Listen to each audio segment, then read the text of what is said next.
tengo hijos de las edades de ustedes. Yo tengo una hija en cuarto medio, tengo un hijo en primero medio, tengo otro hijo en octavo, y tengo unos más chicos. Yo tengo 5 niños de, como les dije, son de 7, 10, 13, 15 y 17.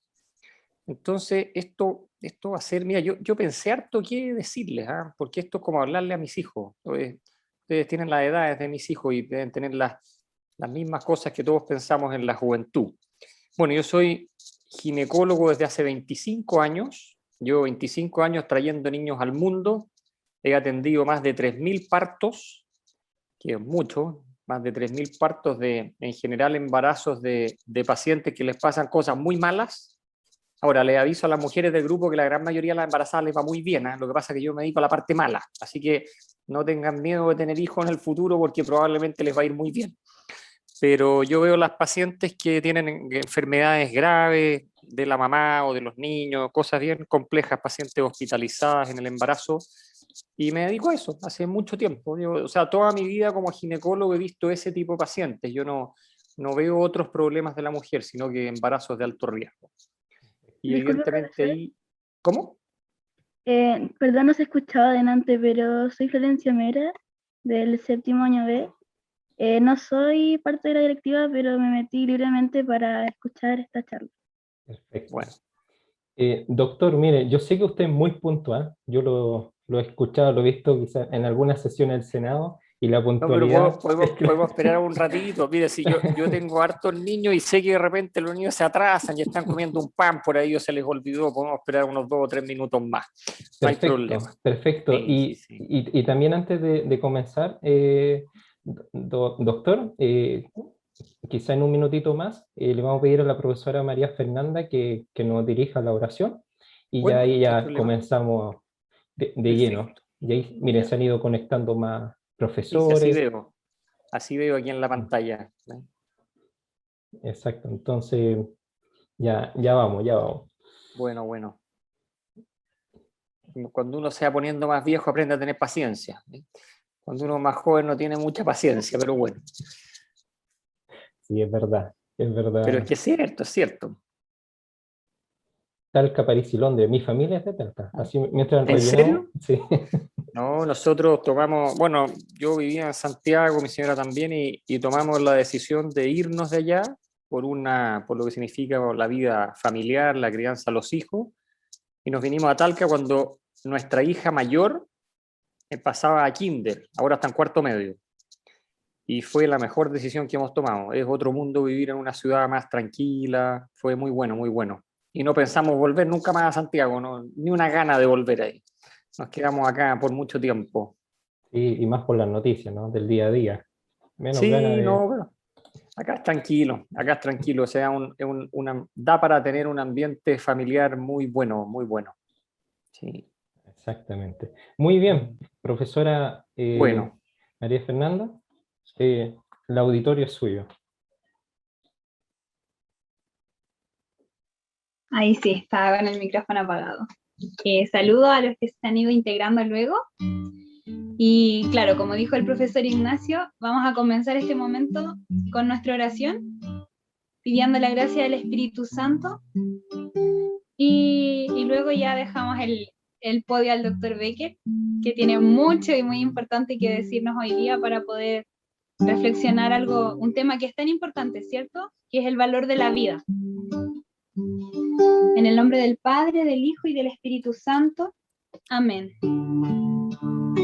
Señor, en esta tarde queremos darte gracias por todo el amor con que nos has amado, por todo el amor con que nos has permitido estar aquí hoy día, reflexionando en torno a la importancia de esa vida que tú nos has querido conceder.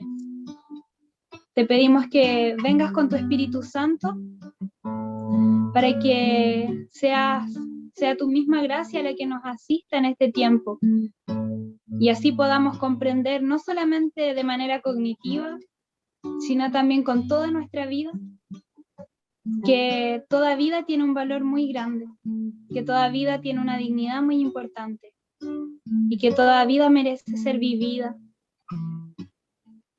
Y como ya estamos tan prontos a recibir o a celebrar Pentecostés, vamos a pedir un adelanto del Espíritu Santo y le vamos a decir al Señor que venga, que se derrame tal como se derramó en Pentecostés sobre nosotros.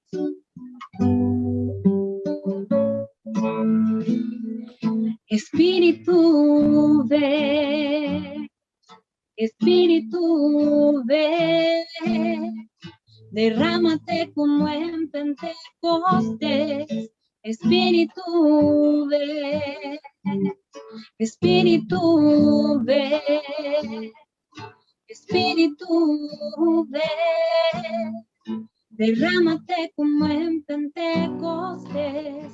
Espíritu, ven.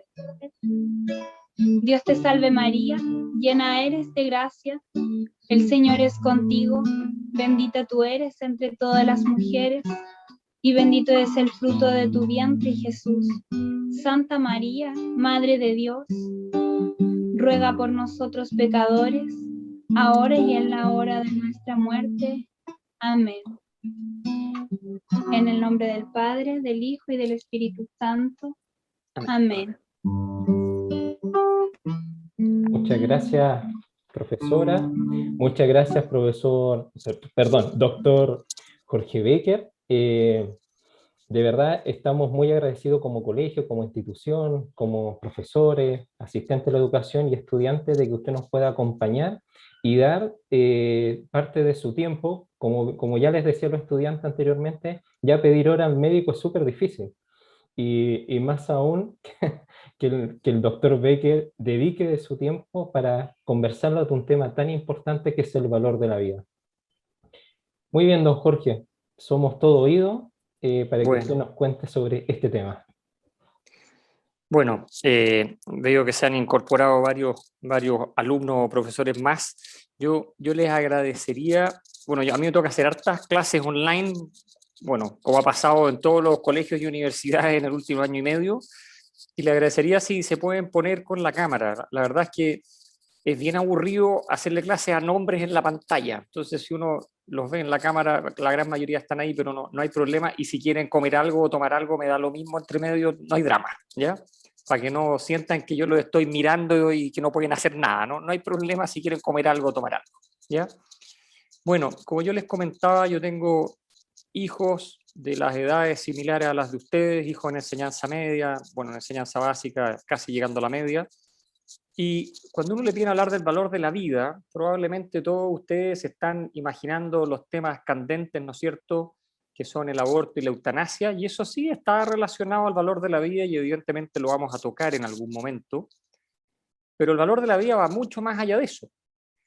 Y yo creo que uno de los puntos más importantes que hay que hablarle a los jóvenes y adolescentes y a los niños es qué pasa antes que exista una vida, porque de ahí viene el cuento. El tema es qué pasa antes que exista un nuevo ser humano. Y lo primero que tenemos que tener presente, yo todo lo que les voy a decir es súper obvio, ¿eh? Son cosas que yo la verdad es que cuando termine ustedes se van a dar cuenta que a lo mejor yo no les voy a haber enseñado nada, pero les voy a haber ordenado algunos conceptos que son como súper obvios que ustedes los tienen que haber pensado.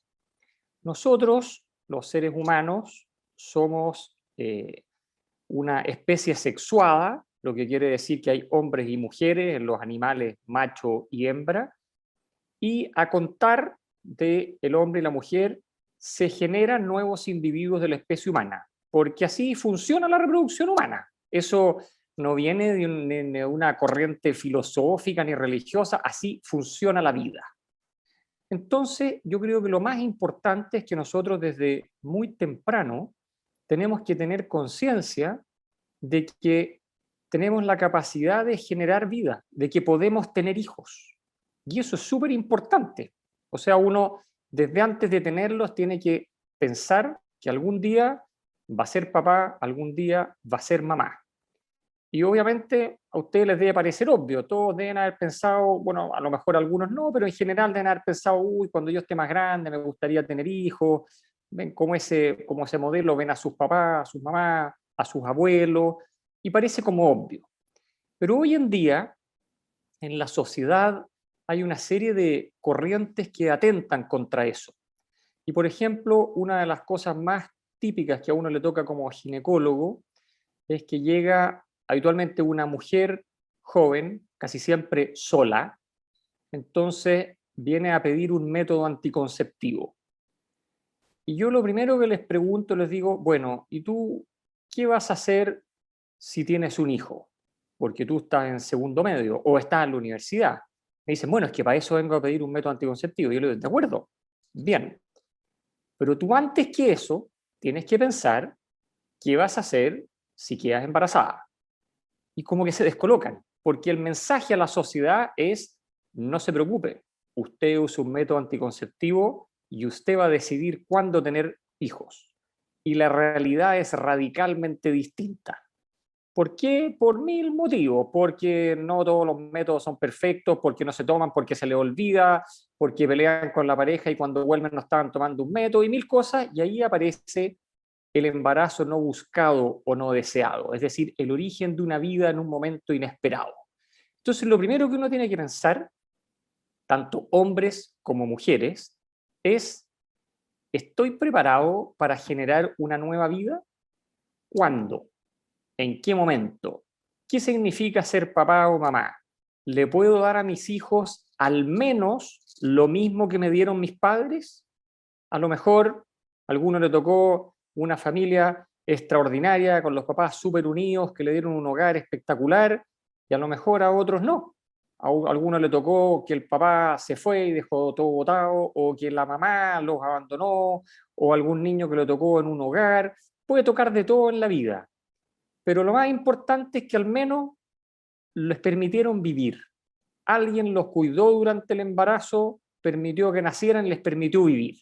Y de ahí, evidentemente, ojalá todos tuviéramos las mismas oportunidades, pero no hay ninguna sociedad en el mundo donde todos tengan las mismas oportunidades, pero desde el minuto que uno nace, alguien te cuidó en el útero de la mamá, te permitió nacer y sigue la vida. Entonces, el primer concepto es tener súper claro que podríamos tener hijos y que qué vamos a hacer frente a una paternidad o maternidad esperada o no esperada. Porque de repente uno puede tener una pareja que lo único que quiere es tener hijos y increíblemente la paciente se embaraza de trillizos. Y eso es un porrazo no menor, porque es algo súper inesperado. O sea, uno dice, no, yo quería hijos, pero trillizos, ¿qué voy a hacer? Y eso puede ser tan golpeador como un embarazo no deseado a los 15 años. Súper inesperado. Entonces, uno tiene que, antes que nada, pensar qué significa ser papá, qué significa ser mamá, qué significa la crianza de los hijos, qué le voy a ofrecer a los hijos, más que pensar cómo voy a hacer para no embarazarme. Está bien, súper válido, pero el pensamiento es, ¿y qué pasa si me embarazo? Buscándolo o no buscándolo. Entonces, una vez que se genera esta nueva vida, que como dato yo les paso, estos son encuestas hechas en todo el mundo, más o menos la mitad de los embarazos, esto es transversal, en todos los países, la mitad de los embarazos a cualquier edad son no esperados. O sea, esa paciente en el 50% de las veces se embaraza y dice, qué rico, yo lo único que quería era tener un hijo, y en el otro 50% de las veces dice, ¿qué voy a hacer? Por ningún motivo en este minuto se me había ocurrido quedar embarazada, esto es lo peor que me puede haber ocurrido. Y dentro de ese 50% de mujeres que no esperaban un embarazo, afortunadamente la gran mayoría terminan teniendo lo que se llama un embarazo aceptado, es decir, chuta, llegó en un momento inesperado, pero bien, yo lo asumo y estoy contenta. Y un grupo muy pequeño, menos del 10%, desgraciadamente lo pasa muy mal y termina siendo un embarazo claramente no asumido ni aceptado y se transforma en una especie de tragedia. Esa es la realidad en números, ¿ya? La mitad, qué rico que me embaracé, la otra mitad, qué terrible, y de esa otra mitad, la gran mayoría termina diciendo, bueno, aquí aperramos que ojalá siempre fuera junto con el papá de ese niño, muchas veces sí, muchas veces no. Y esa es la realidad, eso es lo que hay que pensar. Entonces, una vez que se genera esta nueva vida, surgen varias interrogantes que en los últimos años han salido en todos los medios, ¿no es cierto? Yo, bueno, cuando uno tiene la edad de ustedes, 3 años son muy largos, entonces a ustedes les debe parecer una eternidad cuando en Chile se discutió la ley de aborto. A mí me parece súper cerca porque cuando uno tiene 50 años, 3 años es muy poco. Ustedes hace 3 o 4 años atrás eran muy chicos, a lo mejor ni siquiera entendían mucho lo que se estaba discutiendo. Los que están en cuarto medio hace 5 años atrás estaban en octavo básico, séptimo básico, y ahí empezó la discusión de la ley en Chile. El tema es que se han instalado una serie de conceptos que son muy importantes y que tienen relación con el valor de la vida. Se ha dicho que al principio del embarazo hay una cosa que no es un ser humano, que no está vivo, y que de repente empieza a estar vivo y de repente empieza a ser ser humano, y algunos dicen que a los 2 meses, otros a los 3 meses, otros a los 5 meses, otro que es cuando nace. Entonces uno dice, bueno, ¿cómo es el cuento de verdad? ¿Qué pasa biológicamente hablando? Porque uno puede tener una creencia, uno puede tener una postura filosófica, uno puede redactar una ley, pero hay cosas que no cambian y la naturaleza no cambia. Todos los días sale el sol y todas las noches se pone el sol. Y uno no puede decir, a contar de mañana vamos a hacer una ley en que el sol va a salir a las 10 de la mañana. Eso suena súper estúpido el ejemplo, pero eso no se puede hacer, no se puede hacer. Y con la vida pasa exactamente lo mismo. Hay un fenómeno en la naturaleza que ustedes se lo tienen que haber enseñado en las clases de biología, que se llama fecundación. Y en todas las especies sexuadas, entendamos nosotros y todos los animales que conocemos, perros, gatos, leones, elefantes, no sé, incluso en algunos insectos, ¿ya? Ocurre este fenómeno que se llama fecundación, donde uno de los progenitores, que es el de sexo masculino, y otro de los progenitores, que es el de sexo femenino, aportan una cantidad de genes que generan un nuevo individuo. Y eso pasa en todas las especies, incluida la humana. Entonces, en el momento de la fecundación, se genera un nuevo individuo de la especie humana que claramente es distinto a sus padres, y es la única circunstancia donde se unen 2 células distintas para generar algo nuevo. Porque de ahí en adelante se dividen innumerables veces, millones de veces a lo largo de toda la vida. Nunca más ocurre esto que se juntan 2 células formando algo, salvo que haya otra fecundación, evidentemente más adelante. Y si ese individuo en el útero de su madre no tiene una enfermedad grave y no se muere en el útero, o si nadie hace algo para que sea expulsado del útero, inevitablemente va a crecer, va a nacer, y si una vez que nace no tiene ninguna enfermedad, no tiene ningún accidente, es bien cuidado y no le pasa nada, va a seguir toda la vida y se va a morir de viejo a los 80, 90 o 100 años. Y eso es súper obvio. O sea, yo creo que si yo se los cuento así, ninguno de ustedes le cae alguna duda de eso. Es algo que así funciona la naturaleza. Por motivos que yo desconozco, ha habido una serie de corrientes de los últimos años que han tratado de cambiar eso y decir que antes de las 12 semanas en realidad el embrión humano no vale porque no le duele, porque no piensa, porque etcétera, etcétera, y como que parece que lo podemos eliminar. Y de ahí empiezan a surgir todas estas corrientes donde el valor de la vida, en vez de ser un absoluto, pasa a ser algo relativo. Y se empiezan a complicar las cosas. Entonces uno vuelve a un ejemplo súper simple. Yo, como les dije, he atendido más de 3.000 partos en mi vida, entre partos y cesáreas, y he hecho más de 50.000 ecografías, que no tiene nada de raro, ¿eh? Cualquier ecografista que se dedique a ecografía hace 3.000, 4.000 ecografías al año, y si uno multiplica por 25, vamos sumando 60.000, no sé cuántas miles de ecografías. De mamás que están felices con sus guaguas, de mamás que no están tan felices, pero que poco a poco las van queriendo, y de mamás que desgraciadamente no quieren estar embarazadas y tienen un franco rechazo a sus hijos por múltiples motivos. Sin embargo, todas ellas saben claramente, de una manera casi instintiva, que lo que tienen adentro de la guata es un ser humano, es un nuevo individuo de la especie humana y que está vivo. Y esa cuestión la sabe hasta un niño de 5 años. Entonces, ahí viene todo un tema de qué hacer con ese niño bajo ciertas circunstancias donde la madre está muy mal físicamente, muy mal mentalmente, pues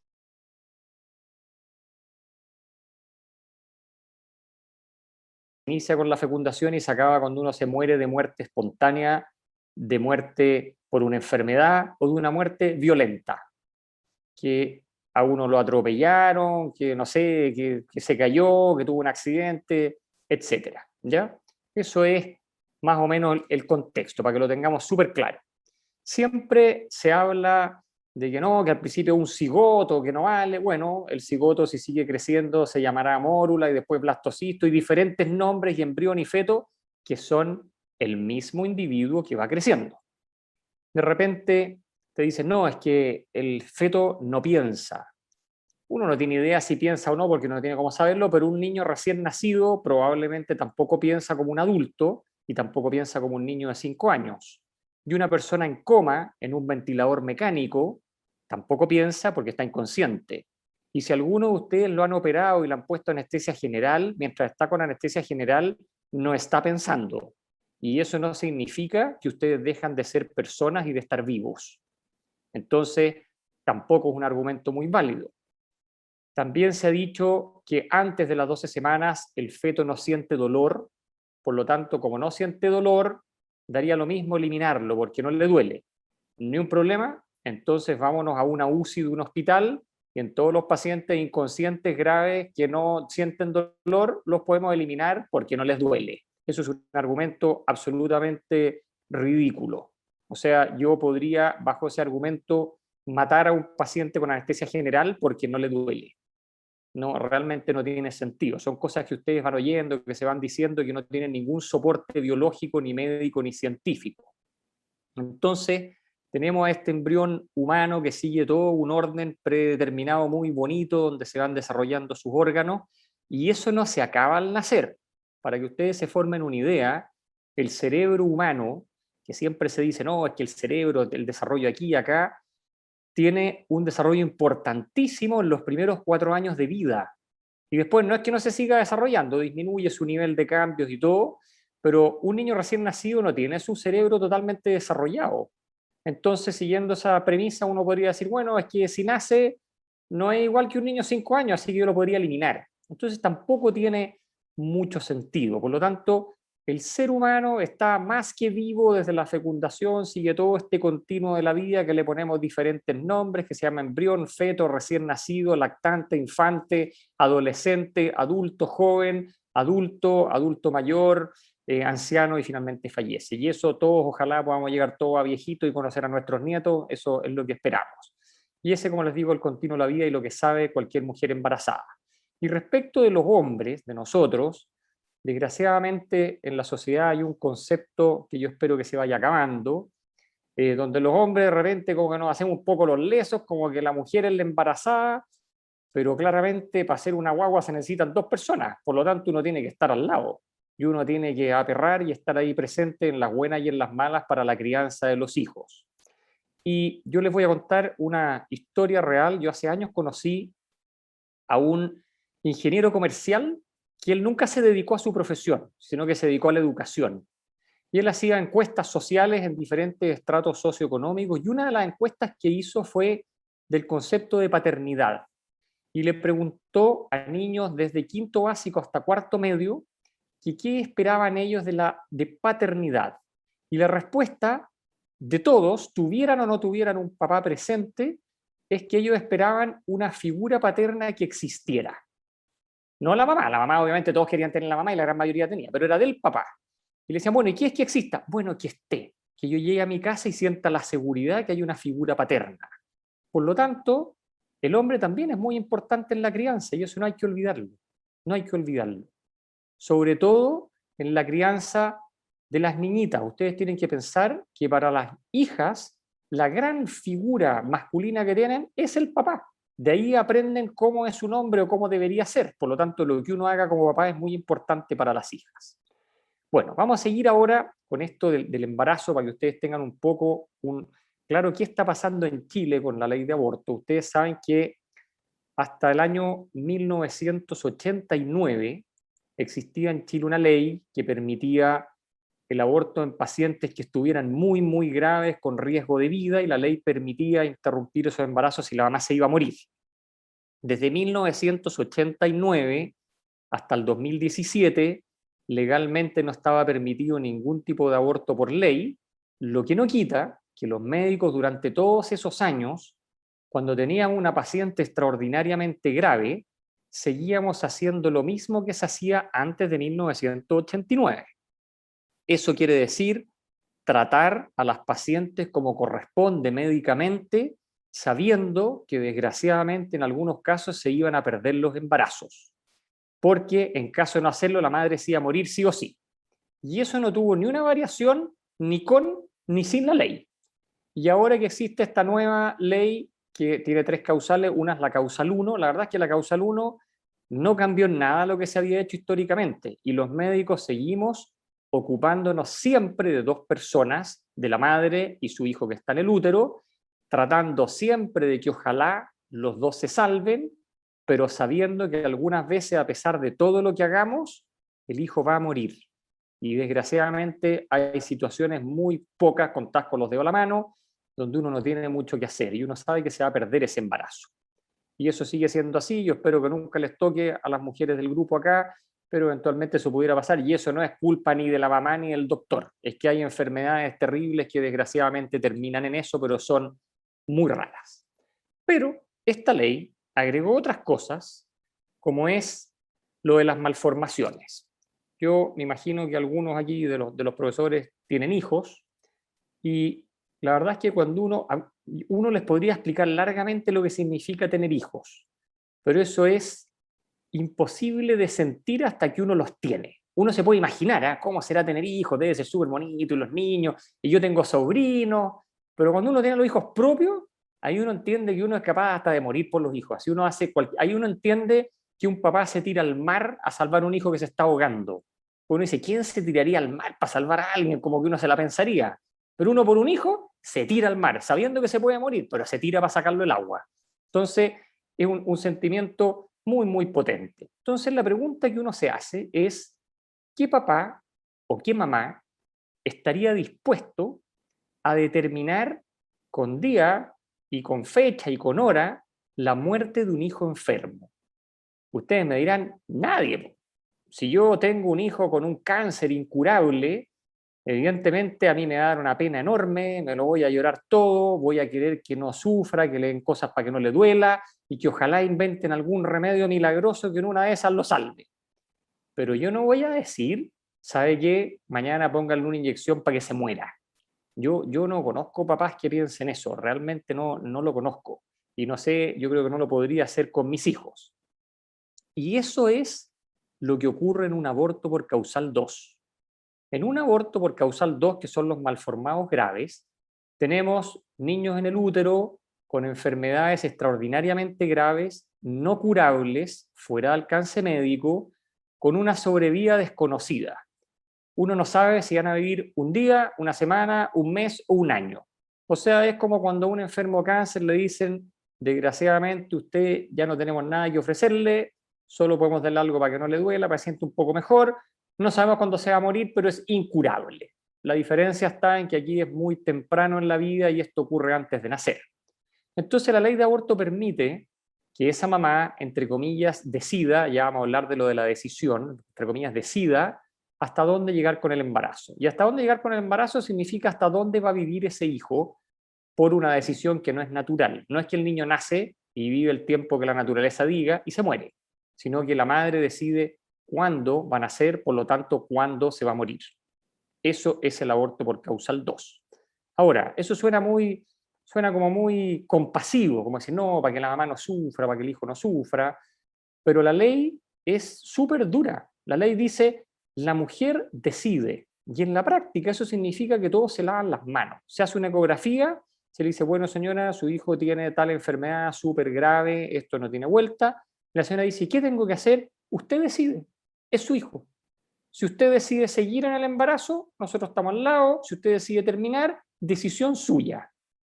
Yo no sé si eso es ayudar a alguien en una toma de decisiones tan difícil.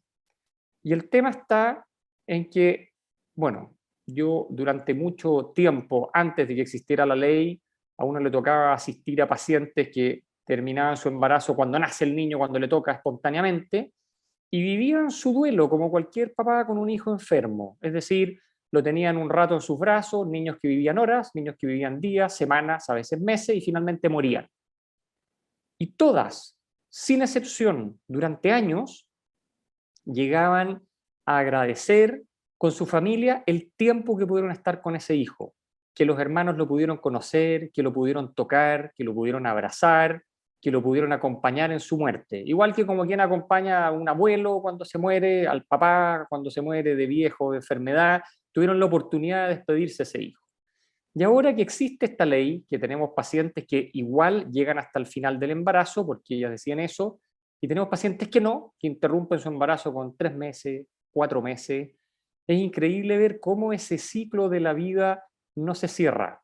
El ser humano desde la prehistoria, hace cosas, rituales funerarios. Cuando alguien muere, esa persona existe, se entierra en un lugar, hay un rito, murió, estuvimos con él. Cuando cuando hay una decisión de que alguien muere, se rompe ese ciclo y es duro porque en el fondo la madre es dejada sola porque nadie más se mete en la decisión. Y de hecho uno ve lo que pasa con los papás que dicen, no, yo te voy a apoyar en lo que tú digas, y el papá como que no se mete. O sea, esto es como problema tuyo, eso es lo que pasa en la práctica. Es triste, pero esa es la realidad. Y esa mujer vive sola esta toma de decisión que por mucho que la sociedad la proteja, en la práctica es decidir la muerte de un hijo. Y lo pasan mal. Y por años o por meses uno oye el cuestionamiento que no lo dicen abiertamente, pero si uno escarba un poco o si la paciente lo pregunta, dicen, doctor, ¿y si hubiera nacido 9 meses, qué habría pasado? Bueno, podría haber vivido un poco, no sé cuánto, y les queda dando esa vuelta. ¿Qué habría pasado si? Y el qué habría pasado si. Y el qué habría pasado si es tremendo. Te persigue por años, que es lo mismo que ocurre con un aborto ilegal sin ni una causal. La paciente que se ve forzada por una circunstancia de la vida y toma la decisión de un aborto estando sana, con un hijo sano. Yo he tenido abuelas de 70 años que todavía lloran por un aborto hecho a los 20 y se imaginan que ese hijo que tendría 50 les habría dado nietos.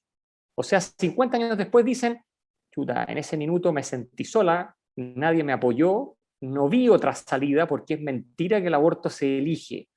En todas las encuestas que hay, las pacientes de aborto legal o ilegal llegan a esa decisión porque no ven otra salida, no porque libremente, con la cabeza fría, digan, no, yo creo que esta es la mejor decisión y eso es lo que voy a hacer. Es porque no hay apoyo. Le dicen, en el caso del aborto legal, usted decide, usted es autónoma. En el caso del aborto ilegal, la pareja la dejó, los papás la abandonaron, no se atrevió a contarle a nadie, gente la empujó a eso, a veces las mismas amigas o cercanos le dicen, no, nosotros te vamos a ayudar, y evidentemente después del aborto la ayuda se acabó, y queda eso dando vuelta. ¿Qué edad tendría este niño hoy? ¿Cómo estaría mi hijo? ¿Cómo sería? Nunca le vi la cara, y eso pesa para siempre porque en la práctica, en el interior, saben la decisión que está tomando. Entonces, es súper importante que cuando una mujer a cualquier edad, esto no es por edad, a cualquier edad, tiene un embarazo que le llega en un momento totalmente inesperado, ya sea porque la dejaron sola, por un mal momento económico, por una enfermedad, tenga un apoyo que la ayude a cuidar ese hijo para darle una oportunidad en la vida, si no solo pedimos la oportunidad de que nazca. Y ahí entramos, por ejemplo, en el asunto de la violación. Si uno lo piensa de manera muy pragmática, uno dice la violación es terrible. Yo creo que la violación es la segunda agresión más grave que puede tener una mujer después del femicidio, porque obviamente ahí la matan, ¿no es cierto? Eso es lo peor, pero una violación es terrible y eso marca a una mujer para el resto de la vida y nadie está poniendo en duda eso, nadie. Porque a los que somos contrarios al aborto siempre nos dice, ¿usted no se preocupa la mujer? Sí, sí nos preocupamos y tenemos claro que una mujer violada queda con un trauma para siempre, es algo muy, muy terrible. Y si más encima, producto de esa violación, se embaraza, lo que afortunadamente es raro, pero puede ocurrir, es muy más macabro aún. O sea, los hijos deberían ser concebidos en un ambiente muy especial, donde tiene que haber un papá que quiera a esa mamá, ¿no es cierto? Eso debería ser lo ideal. Y aquí, evidentemente, eso no está ocurriendo bajo ningún concepto. Pero, como dijimos, tenemos un individuo, la especie humana, que está vivo, que fue generado en una circunstancia terrible, donde la madre no tiene la culpa y donde el hijo tampoco. Ninguno de los dos son culpables, el único culpable es el violador. Y uno, ¿qué pide? Claro, la verdad es que hay gente que a uno le dice, claro, a ti nunca te van a violar, obvio, por supuesto no me va a tocar, ¿Y qué vas a hacer si violan a tu hija? Siempre te llevan a eso, ¿no es cierto? Es terrible, pero yo no sé si podría ser cómplice de la muerte de un ser humano. Yo no le podría exigir a una hija mía que se quede con ese niño, pero si ella quiere quedarse con él, tendría todo el apoyo imaginable. Pero sí le diría que respete la vida de ese niño porque uno no sabe lo que va a hacer. A lo mejor termina siendo un gran científico, a lo mejor termina siendo un gran actor social en el sentido que cambia la sociedad.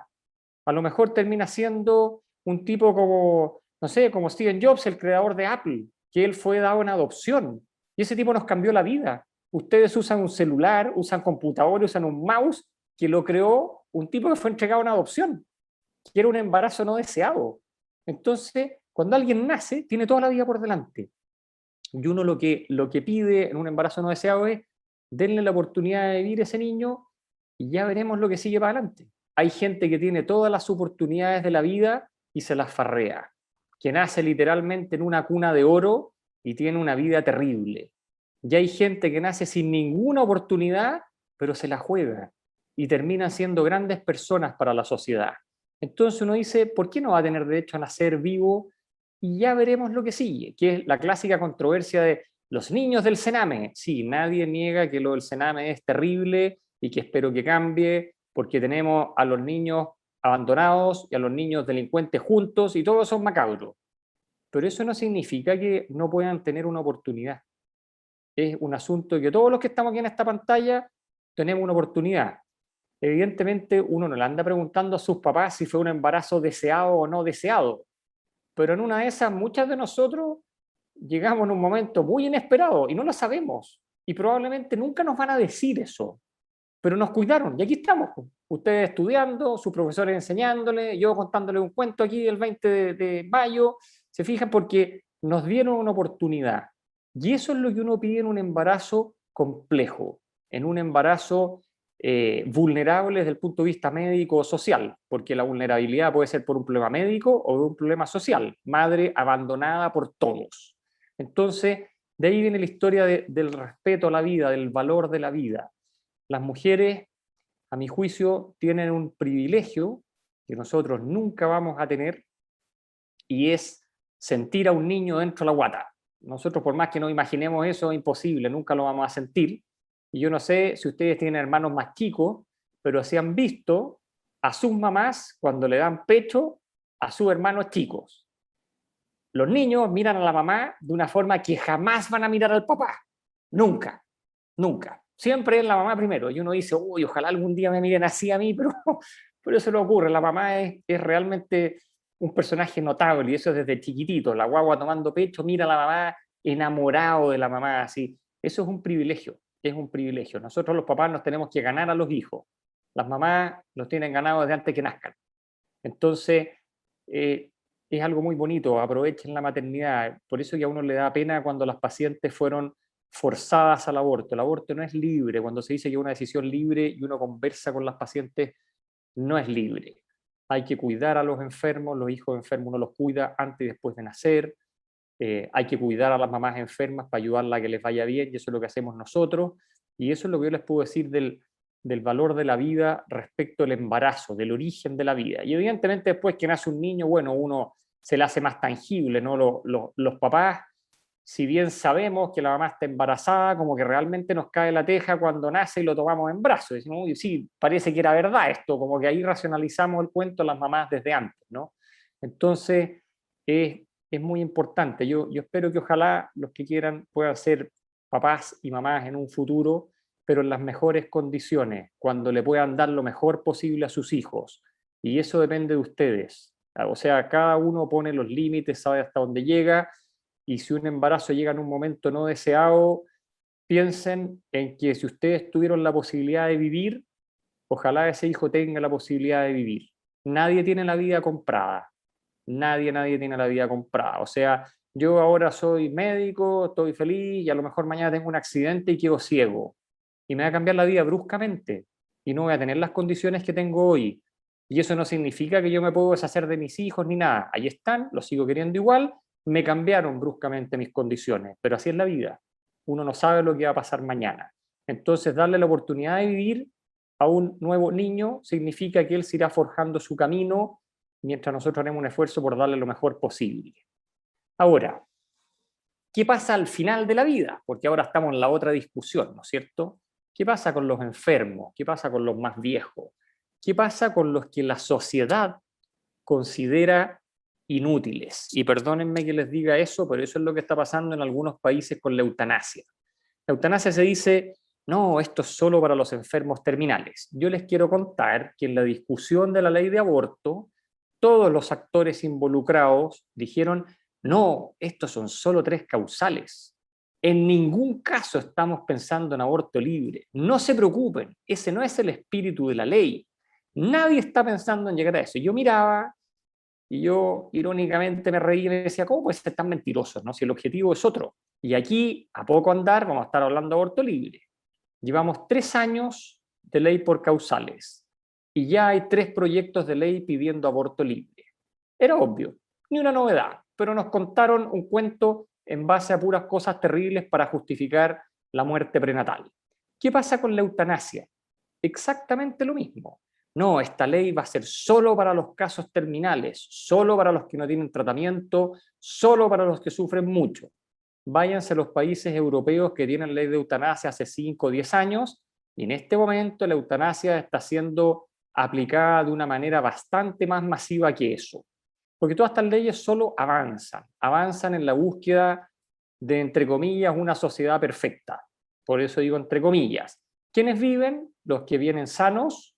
¿Quiénes tienen que morir? Los que son una carga. Los que son una carga para la sociedad, los que son una carga para la familia, los que son caros de mantener. Y nadie lo dice así de brusco porque es políticamente incorrecto. Pero esa es la realidad. La gente mayor es una carga económica porque son personas que necesitan remedios, que necesitan atenciones especiales. Los enfermos de cáncer son un problema complejo porque son, aunque suene duro decirlo, enfermedades caras de tratar y con mal resultado porque se mueren. Entonces, ¿qué es lo más simple? No, está sufriendo mucho, pongámosle una inyección, así no va a sufrir. Pero es muy distinto cuando tú realmente le preguntas al paciente. Y aquí se ha pensado, se ha postulado algo de lo que se llama voluntad anticipada. Yo no sé si ustedes saben lo que eso significa. Significa que uno, plenamente consciente, en buenas condiciones de salud, va a un notario y dice, yo quiero que si yo me enfermo de tales cosas, no me hagan nada, por explicarlo de una forma fácil. Y en el caso de la eutanasia, va a haber una voluntad anticipada donde uno puede decir, yo quiero que si estoy en tales condiciones, me hagan eutanasia. Pero eso suena bien bonito cuando uno está sano. Cuando uno habla con pacientes terminales, y uno como ginecólogo lo ve, porque existen pacientes con cáncer de ovario, con cáncer de útero, que fallecen, la verdad es que yo no me he topado nunca con una paciente que diga, ¿sabe qué? ¿Por qué no me pone algo para morirme? Las pacientes dicen, ayúdeme en el dolor, no quiero sufrir, denme algo para que no me duela, para que yo pueda comer mejor, para que no sufra, para que pueda dormir, quiero estar con mi familia, permitan que al hospital entren mis hijos para que me acompañen, pero es raro que pidan, ¿sabe qué? Máteme. Porque eso es lo que se está pidiendo en la eutanasia, máteme para no sufrir. Yo no he escuchado eso nunca. Lo que sí he visto es pedir cuidados paliativos, que es el término médico. Entonces es distinto pedir que a uno lo maten a pedir un buen morir, que un buen morir significa morir en las mejores condiciones posibles. Y el problema que hay de esta ley, al igual que con la ley de aborto, es que dicen, no, no se preocupen, la ley de aborto va con una ley de acompañamiento para las pacientes que quieran seguir. Pero uno sabe cómo esto funciona y la ley de aborto se ha transformado en que cuando una paciente cae en las causales, lo primero que se le ofrece es el aborto. Y si la paciente pregunta algo, dice, no, sí, usted puede seguir y la acompañamos. Y así funciona en todo el mundo. Y con la eutanasia yo les doy por escrito que va a pasar lo mismo. Lo primero que se va a ofrecer en vez de cuidados paliativos, no, ¿saben qué? Su papá o su mamá está muy grave, no tiene vuelta. Yo creo que la opción es que no sufra. Y el papá va a estar medio inconsciente, como que nadie sabe mucho por ahí, parece que firmó algo, y eso es lo que está ocurriendo en países del hemisferio norte. Entonces, esto no es contar una película de terror, no es ser alaraco, es lo que ha ocurrido y lo que está pasando acá. Si no es que uno sea adivino, es cosa de ver lo que ha pasado en otros lados. Y ahí la sociedad se transforma en un grupo de gente que literalmente elimina a los que, entre comillas, no sirven. Y la verdad es que la gente mayor y la gente enferma sí sirve mucho porque nos entrega experiencias de vida que no tenemos. Yo tuve la suerte de conocer a mis 4 abuelos, que se murieron todos muy viejos, todos de mayores de 90 años. Conocí a 4 bisabuelos y no se me va a olvidar nunca lo que me enseñaron. Conversar con alguien de 90 años es realmente notable. Y tuve una abuela que tuvo un Alzheimer terrible y que terminó siendo una señora sentada en una silla que solo sonreía, pero que todos la acompañamos y aprendimos a acompañar a alguien en su enfermedad, y que tú entrabas y ella te sonreía y te tomaba la mano y no hablaba. Pero eso a uno le queda. Entonces uno dice, ¿yo podría haberle puesto una inyección letal porque tenía Alzheimer y porque usaba pañales y no hablaba? La respuesta categórica es no. Ella a mí me enseñó muchas cosas en sus últimos años de vida sin hablar, solo mirándome donde yo no sabía si ella sabía quién era yo o no. No lo sabía, pero ahí estaba. Era una figura de respeto, alguien que me enseñó cosas en la vida, y bueno, y murió de muerte natural a los 92 años. Y todos estuvimos cerca. La eutanasia es lo mismo que el aborto. Una familia, porque muchas veces no el paciente, aquí dicen el paciente, pero muchas veces la familia que presiona decide qué día se muere alguien. Eso, al menos a mi juicio, no es un respeto a la vida bajo ningún concepto. No lo puedo ver así. Yo como médico, como papá, como hijo y como nieto, no me cae en la mente definir cuándo se va a morir alguien. Me puede dar mucha pena si tengo a alguien cercano muy enfermo, me puede dar mucha pena si se me muere un hijo, pero es muy distinto decidir cuándo se va a morir.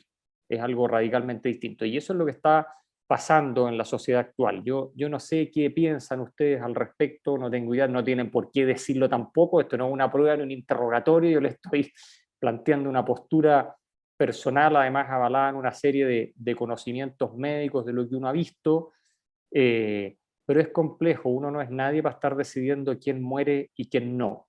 Uno tiene que cuidar a los pacientes y a la familia en las mejores condiciones posibles, y bueno, llegado un momento van a morir porque es lo que toca, ¿no? Ese es el continuo de la vida que hablamos desde un principio, desde la fecundación, hasta que ojalá uno se muera de viejito.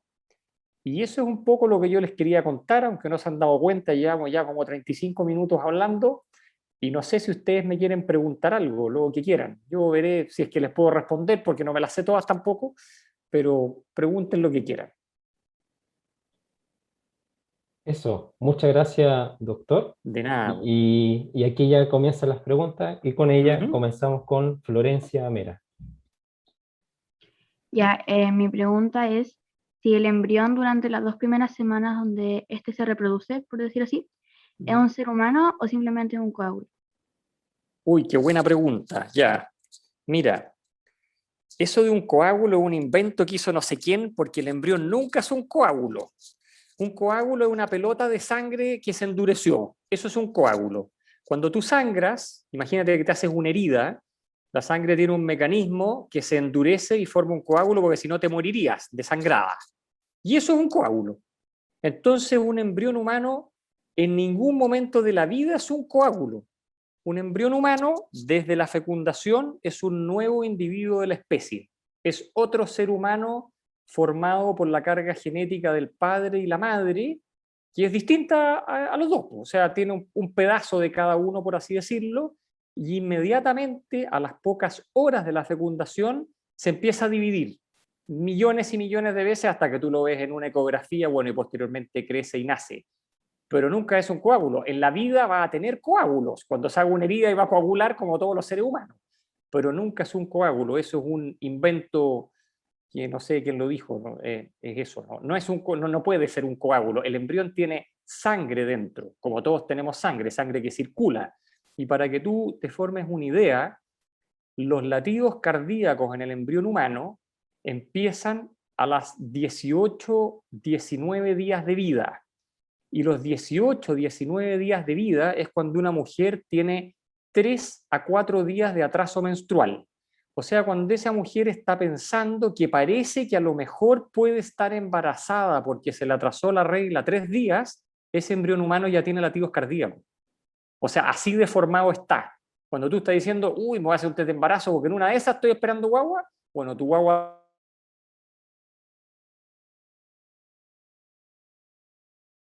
y por si acaso. ¿Mm? ¿Qué otra duda? Pablo, Yo le quería preguntar si existe alguna inclinación en el aborto.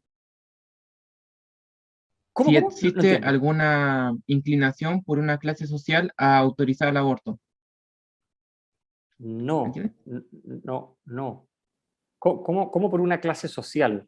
O sea, que Es tú dices que, que la gente más rica autoriza el aborto, que la gente más pobre autoriza el aborto, algo así. es que estamos claros que nuestra sociedad se divide en tres.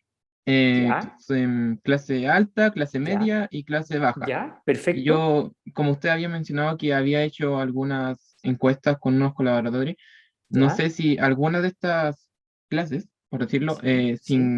favorece más la idea de un aborto. No. El aborto, mira, vamos a hablar del aborto ilegal, porque eso se han hecho hartas encuestas. El aborto ilegal es una cuestión súper transversal, ocurre en todas las clases sociales. O sea, tú, una paciente que no tenga plata ni para ir al hospital en micro, o una paciente que llegue en un Mercedes-Benz al hospital, el aborto ilegal es transversal. Y siempre se da por situaciones muy terribles donde la mujer literalmente queda abandonada, aunque entre comillas esté acompañada. ¿A qué me refiero con eso? Embarazo no deseado frente a un problema familiar o frente a un problema económico, entonces la paciente no le cuenta a nadie, no sabe qué hacer, queda muy sola y se hace un aborto. En cualquier clase social. Embarazo no deseado en cualquier clase social, donde toda la familia sabe que ella está embarazada.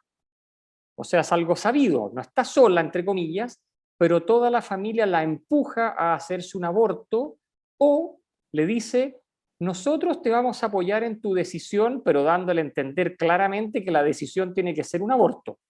Y eso no es por clases sociales, eso ocurre en todos lados.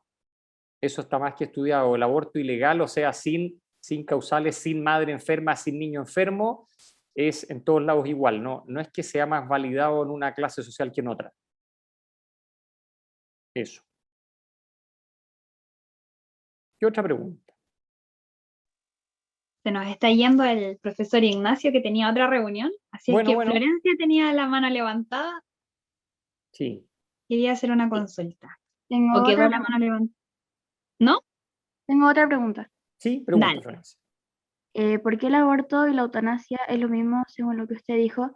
Si el aborto es cuando un feto está dentro de su madre y la eutanasia es cuando un ser humano totalmente desarrollado y formado decide morir.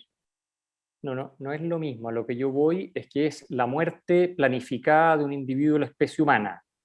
O sea, a ver, desde el punto de vista de qué es lo que ocurre, es lo mismo. Tú estás matando intencionadamente a alguien. Eso es lo que estás haciendo. Ahora, que son momentos distintos de la vida, sí, de acuerdo, son momentos distintos de la vida. Pero lo que tú estás haciendo es poner día y hora de cuándo va a morir un ser humano.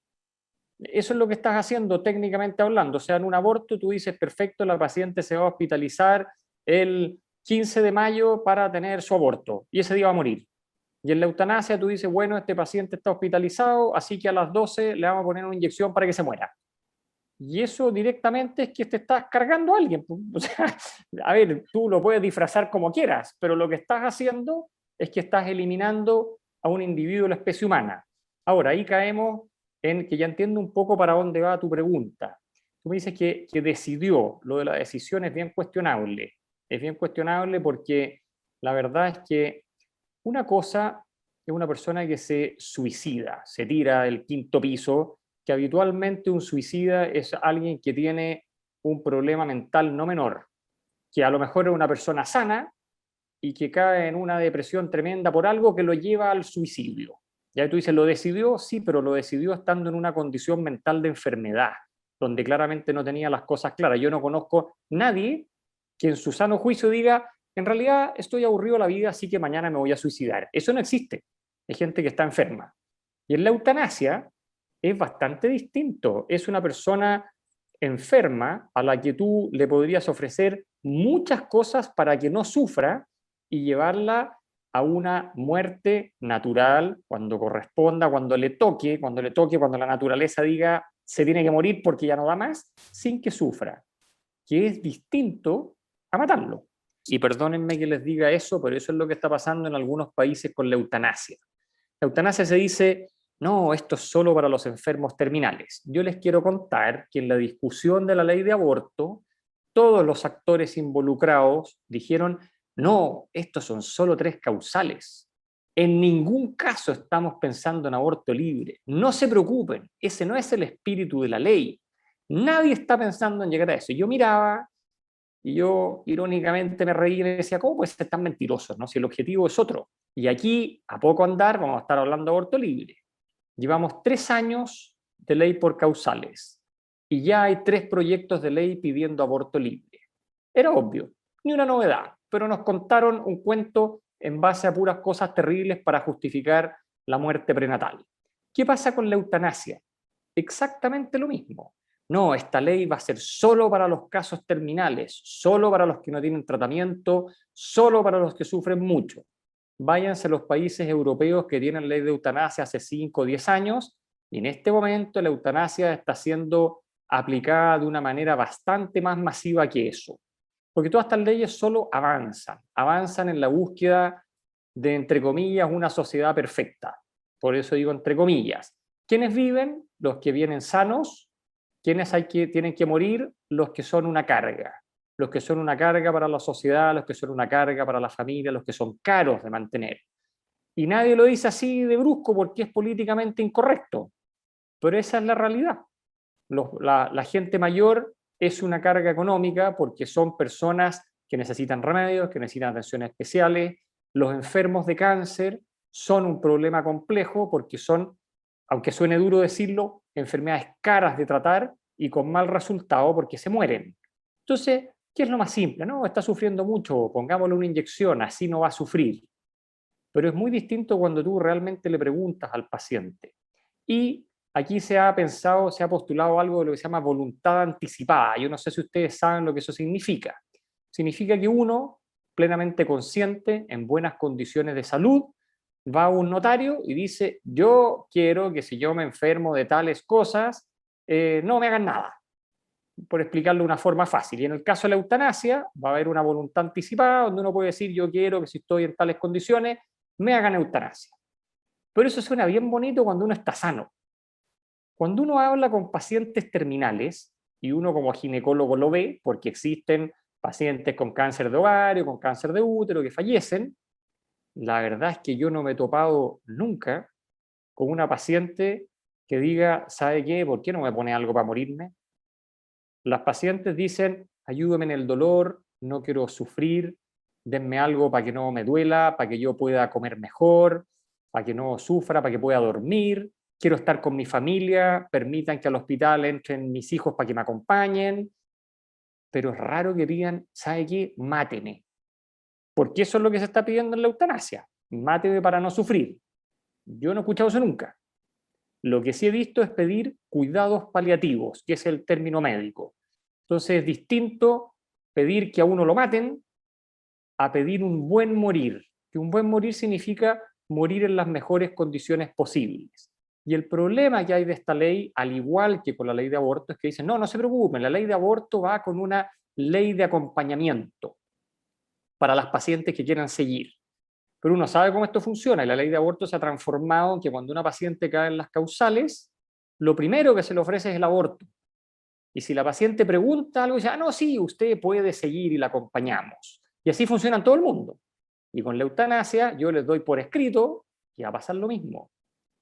Lo primero que se va a ofrecer en vez de cuidados paliativos, no, ¿saben qué? Su papá o su mamá está muy grave, no tiene vuelta. Yo creo que la opción es que no sufra. Y el papá va a estar medio inconsciente, como que nadie sabe mucho por ahí, parece que firmó algo, y eso es lo que está ocurriendo en países del hemisferio norte. Entonces, esto no es contar una película de terror, no es ser alaraco, es lo que ha ocurrido y lo que está pasando acá. Si no es que uno sea divino, es cosa de ver lo que ha pasado en otros lados. Y ahí la sociedad se transforma en un grupo de gente que literalmente elimina a los que, entre comillas, no sirven.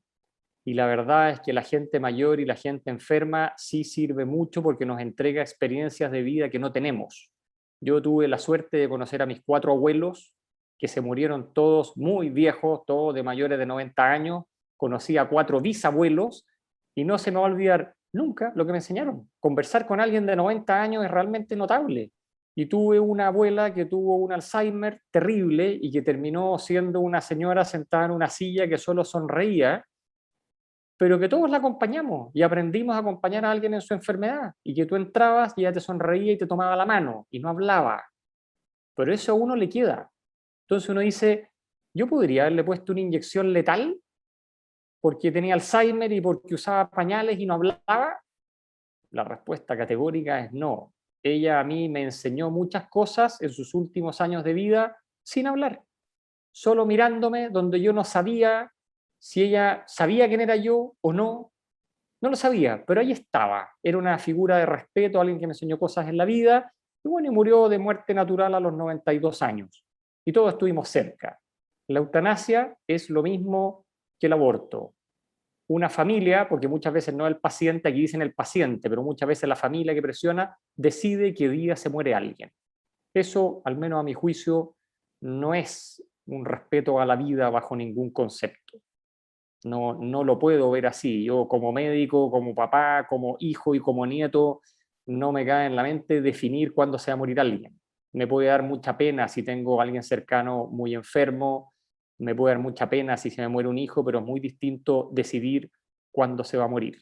Es algo radicalmente distinto. Y eso es lo que está pasando en la sociedad actual. Yo no sé qué piensan ustedes al respecto, no tengo idea, no tienen por qué decirlo tampoco, esto no es una prueba ni un interrogatorio, yo les estoy planteando una postura personal, además avalada en una serie de conocimientos médicos de lo que uno ha visto, pero es complejo, uno no es nadie para estar decidiendo quién muere y quién no. Uno tiene que cuidar a los pacientes y a la familia en las mejores condiciones posibles, y bueno, llegado un momento van a morir porque es lo que toca, ¿no? Ese es el continuo de la vida que hablamos desde un principio, desde la fecundación, hasta que ojalá uno se muera de viejito. Y eso es un poco lo que yo les quería contar, aunque no se han dado cuenta, llevamos ya como 35 minutos hablando, y no sé si ustedes me quieren preguntar algo, lo que quieran. Yo veré si es que les puedo responder, porque no me las sé todas tampoco, pero pregunten lo que quieran. Eso, muchas gracias, doctor. De nada. Y aquí ya comienzan las preguntas y con ella comenzamos con Florencia Mera. Ya, mi pregunta es si el embrión durante las 2 primeras semanas donde este se reproduce, por decir así, ¿es un ser humano o simplemente un coágulo? Uy, qué buena pregunta. Ya, mira, eso de un coágulo es un invento que hizo no sé quién, porque el embrión nunca es un coágulo. Un coágulo es una pelota de sangre que se endureció. Eso es un coágulo. Cuando tú sangras, imagínate que te haces una herida, la sangre tiene un mecanismo que se endurece y forma un coágulo, porque si no te morirías desangrada. Y eso es un coágulo. Entonces, un embrión humano en ningún momento de la vida es un coágulo. Un embrión humano, desde la fecundación, es un nuevo individuo de la especie. Es otro ser humano formado por la carga genética del padre y la madre, que es distinta a los dos. O sea, tiene un pedazo de cada uno, por así decirlo, y inmediatamente, a las pocas horas de la fecundación, se empieza a dividir millones y millones de veces hasta que tú lo ves en una ecografía, bueno, y posteriormente crece y nace. Pero nunca es un coágulo. En la vida va a tener coágulos. Cuando se haga una herida y va a coagular como todos los seres humanos. Pero nunca es un coágulo. Eso es un invento que no sé quién lo dijo. ¿No? Es eso. No puede ser un coágulo. El embrión tiene sangre dentro. Como todos tenemos sangre, sangre que circula.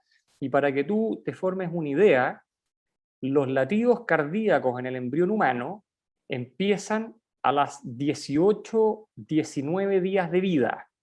Y los 18, 19 días de vida es cuando una mujer tiene 3 a 4 días de atraso menstrual.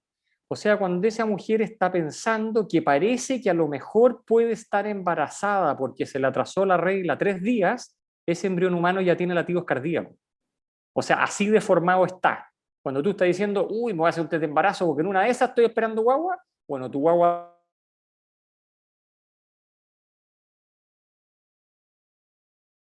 aporte, por si acaso. ¿Mm? ¿Qué otra duda? Pablo, Yo le quería preguntar si existe alguna inclinación por una clase social a autorizar el aborto. ¿Cómo? No entiendo. Si existe alguna inclinación por una clase social a autorizar el aborto. ¿Me No, entiendes? no. ¿Cómo por una clase social? O sea, que Es tú dices que, que la gente más rica autoriza el aborto, que la gente más pobre autoriza el aborto, algo así. es que estamos claros que nuestra sociedad se divide en tres. Ya, Clase alta, clase ya, media y clase baja. ya, Y perfecto. yo, como usted había mencionado que había hecho algunas encuestas con unos colaboradores, no Ya, sé si alguna de estas clases, por decirlo, sí. favorece más la idea de un aborto. No. El aborto, mira, vamos a hablar del aborto ilegal, porque eso se han hecho hartas encuestas. El aborto ilegal es una cuestión súper transversal, ocurre en todas las clases sociales. O sea, tú, una paciente que no tenga plata ni para ir al hospital en micro, o una paciente que llegue en un Mercedes-Benz al hospital, el aborto ilegal es transversal. Y siempre se da por situaciones muy terribles donde la mujer literalmente queda abandonada, aunque entre comillas esté acompañada. ¿A qué me refiero con eso? Embarazo no deseado frente a un problema familiar o frente a un problema económico, entonces la paciente no le cuenta a nadie, no sabe qué hacer, queda muy sola y se hace un aborto. En cualquier clase social. Embarazo no deseado en cualquier clase social, donde toda la familia sabe que ella está embarazada. O sea, es algo sabido, no está sola, entre comillas, pero toda la familia la empuja a hacerse un aborto o le dice, nosotros te vamos a apoyar en tu decisión, pero dándole a entender claramente que la decisión tiene que ser un aborto. Y eso no es por clases sociales, eso ocurre en todos lados. Eso está más que estudiado. El aborto ilegal, o sea, sin causales, sin madre enferma, sin niño enfermo, es en todos lados igual. No es que sea más validado en una clase social que en otra. Eso. ¿Qué otra pregunta? Se nos está yendo el profesor Ignacio que tenía otra reunión, así es que Bueno, Florencia tenía la mano levantada, sí. quería hacer una consulta. Tengo ¿O otra, quedó la mano levantada? ¿No? tengo otra pregunta. Sí, pregunta, Dale. Florencia.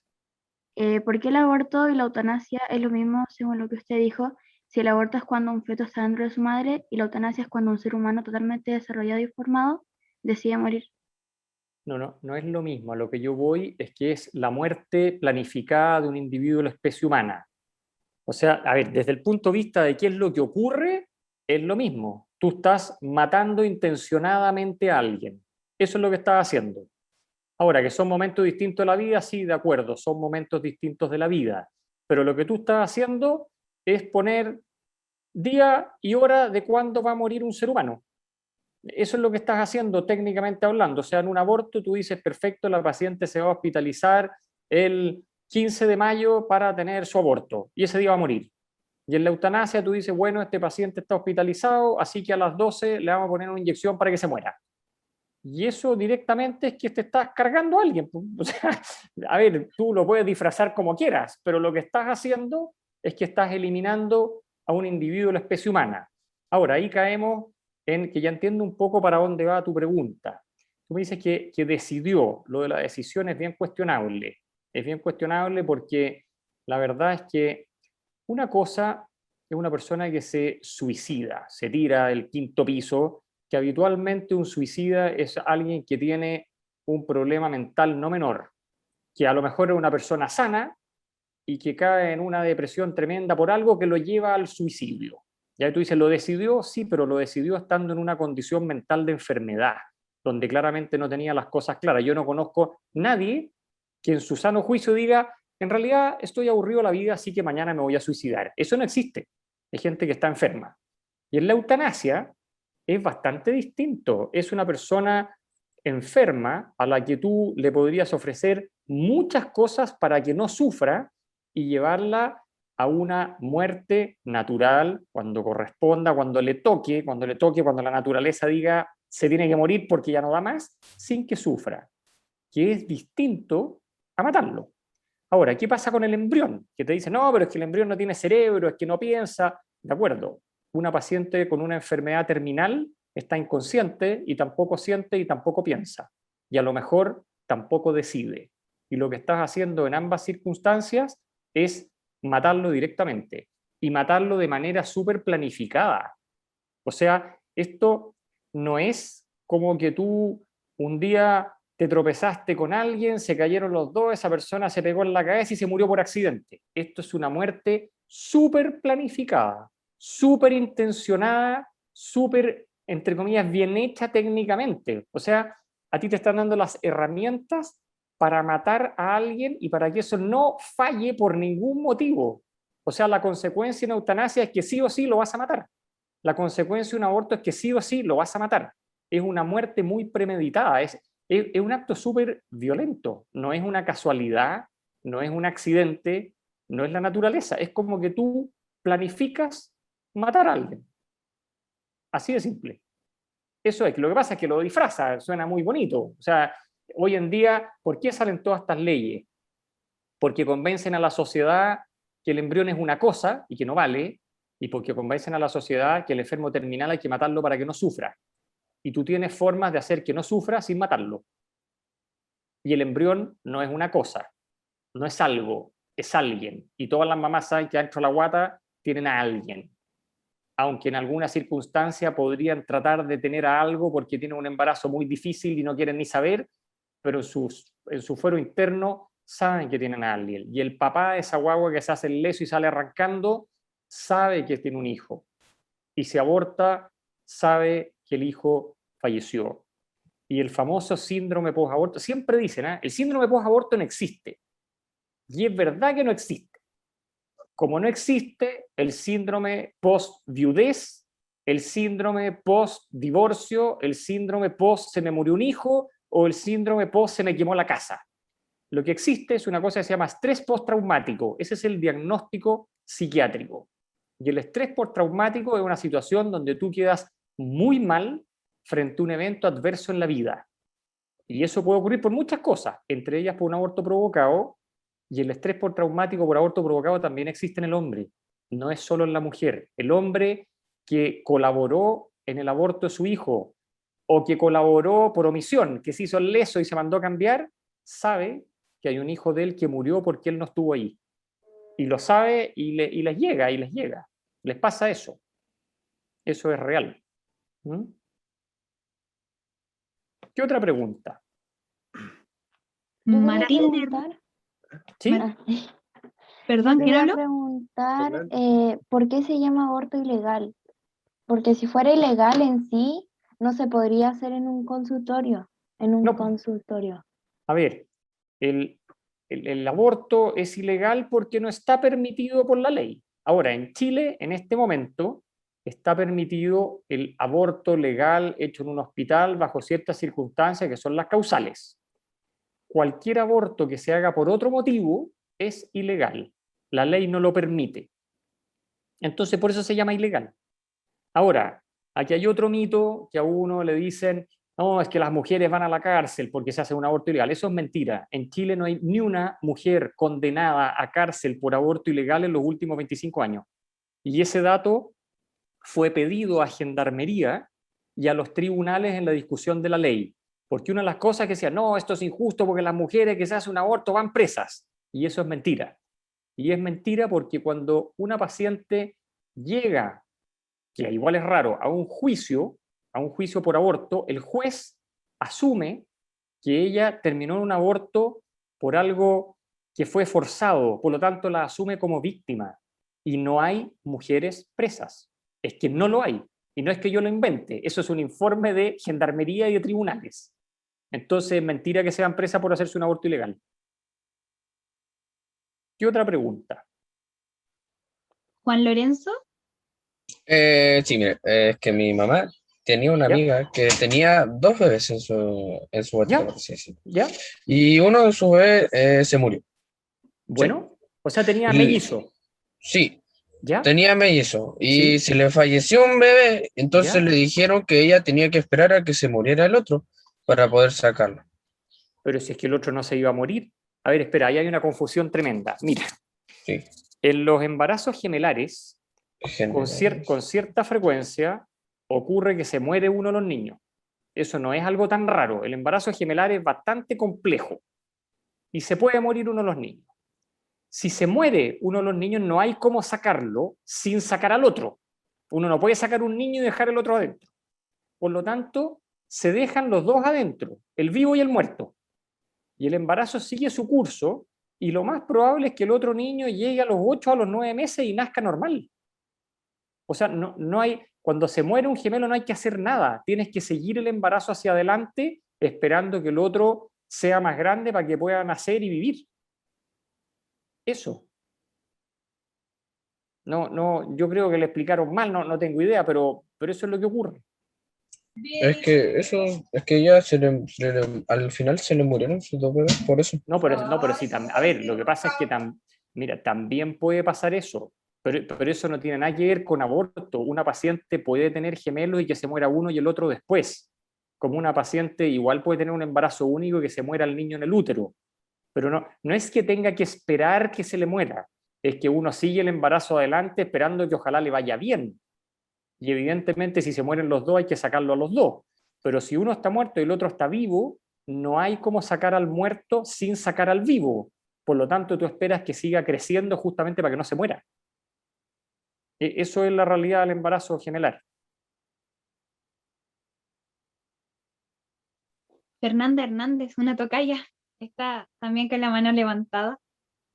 Ya, bueno, se dice que las mujeres que sufren, o sea, que abortan, sufren ¿Sí? de problemas psicológicos, ¿cierto? Sí, Pero sí. ¿qué tan altos son estos porcentajes? A ver, mira, lo primero es que es algo muy desconocido porque nadie anda comentando por la vida qué pasa después de un aborto. O sea, si una mujer se hace un aborto, no es que se junte con la amiga y cuente cómo está. Es algo que las mujeres viven muy solas. Y de hecho, la actual ley de aborto en Chile dice que la paciente tiene derecho a 10 sesiones de acompañamiento por psicólogo. Y una vez que se acaban las 10 sesiones, que le vaya muy bien. Hasta luego. Y la verdad es que el drama por aborto no es inmediato.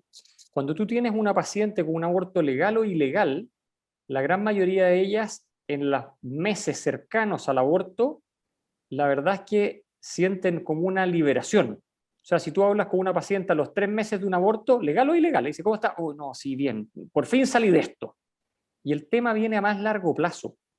Viene cuando empiezan a pensar lo que yo les decía. Hoy día habría nacido mi hijo, hoy día tendría 5 años, hoy día tendría 20 años, hoy día mi hijo estaría estudiando en la universidad, hoy día tendría nietos de ese hijo.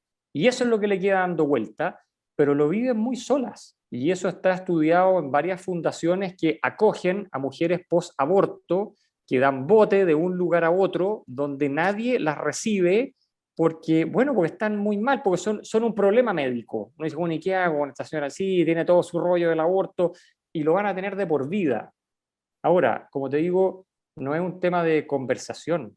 Es que no es un tema de conversación. Nadie habla de eso libremente. Uno, por ejemplo, mira, yo te voy a contar una historia, porque esto uno lo ve en la consulta médica. Yo tuve una paciente de 38 años que llegó a mi consulta diciéndome que ella se quería embarazar, que estaba muy asustada porque ya tenía 38 años, que estaba tan vieja. Yo le dije, oye, está lleno de embarazadas de 40, da lo mismo.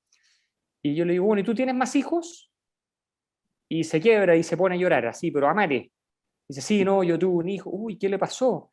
No, es que yo cuando estaba en la universidad con 19 años me embaracé de mi pololo y la verdad es que no supimos qué hacer, no le contamos a nadie, mis papás me habrían matado y yo me hice un aborto. Habían pasado 19 años y hasta el día de hoy me arrepiento y me pregunto qué habría sido de este niño. Pero eso no se lo cuenta a nadie. ¿Tú crees que eso lo anda contando por la calle? No, eso me lo contó a mí cuando yo le pregunté médicamente hablando si tenía más hijos porque lo necesitaba saber desde el punto de vista médico.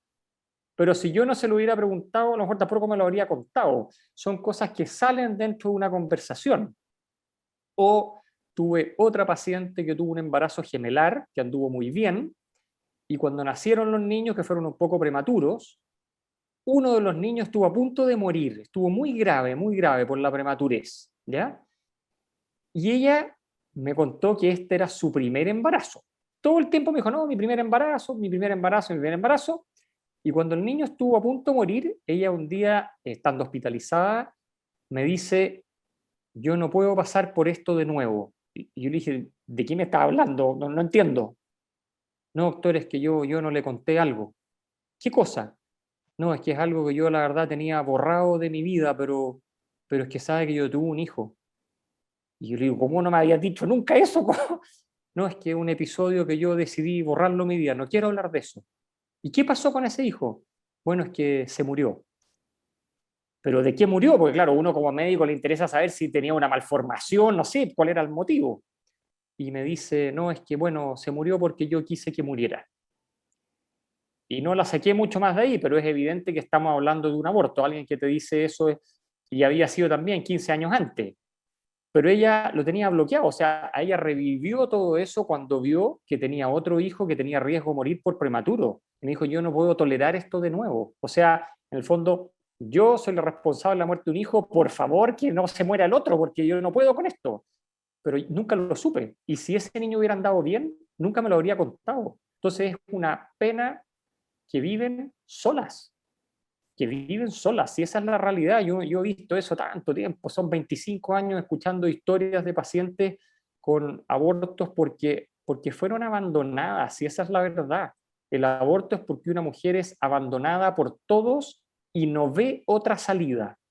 No es que quiera abortar, si eso es mentira. Mentira, no, es que usted quiere abortar, no, eso es mentira. Ninguna mujer quiere abortar, pero quedan solas. O sea, ¿qué hago?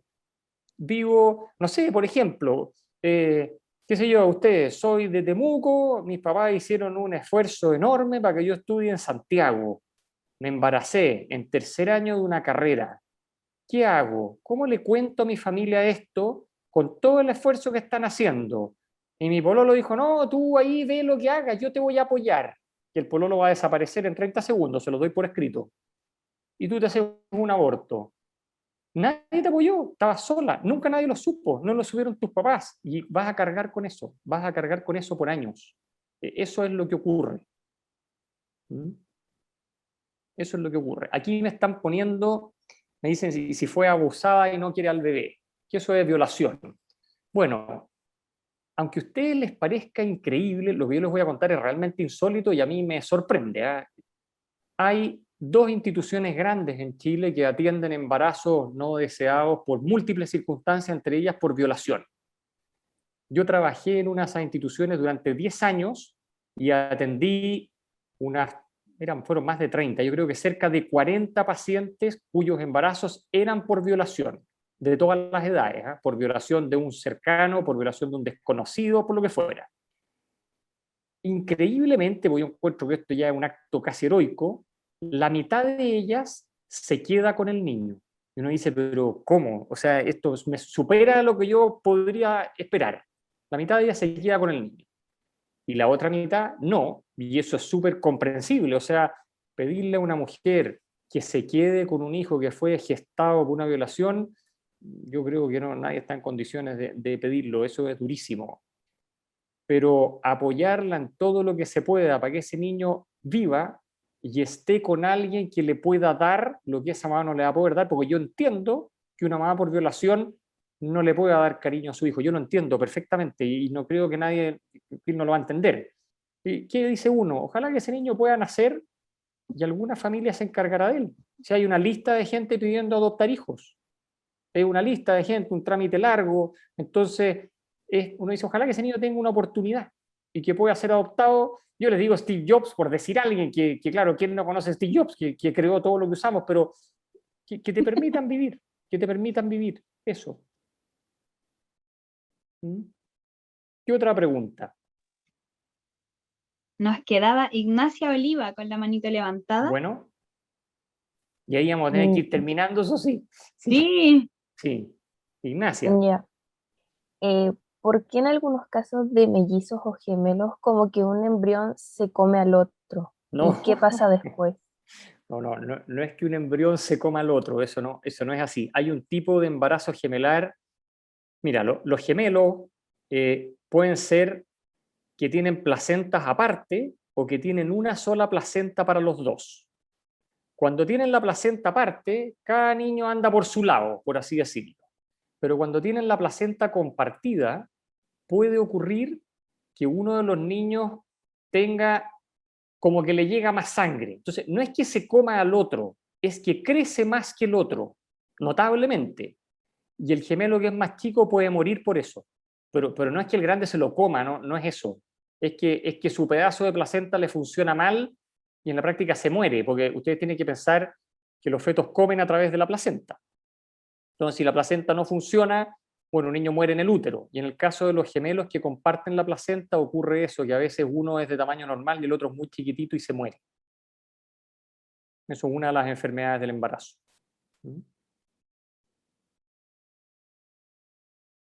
Chuta, siguen levantando la mano. ¿Podemos Bueno, una pregunta más? sí. Sí. Ya. Catalina Herrera. Sí, es que yo quería hablar sobre la adopción, que igual encuentro que es un tema como muy, que es complejo, pero que también es muy importante. Yo no coincido mucho con como su postura, pero yo creo que en algo que podríamos estar de acuerdo todos es sobre el tema de la adopción, en donde hay que mejorar ese proceso porque para empezar es muy complejo, o sea, el proceso para lograr tener a un niño o una niña es muy complejo.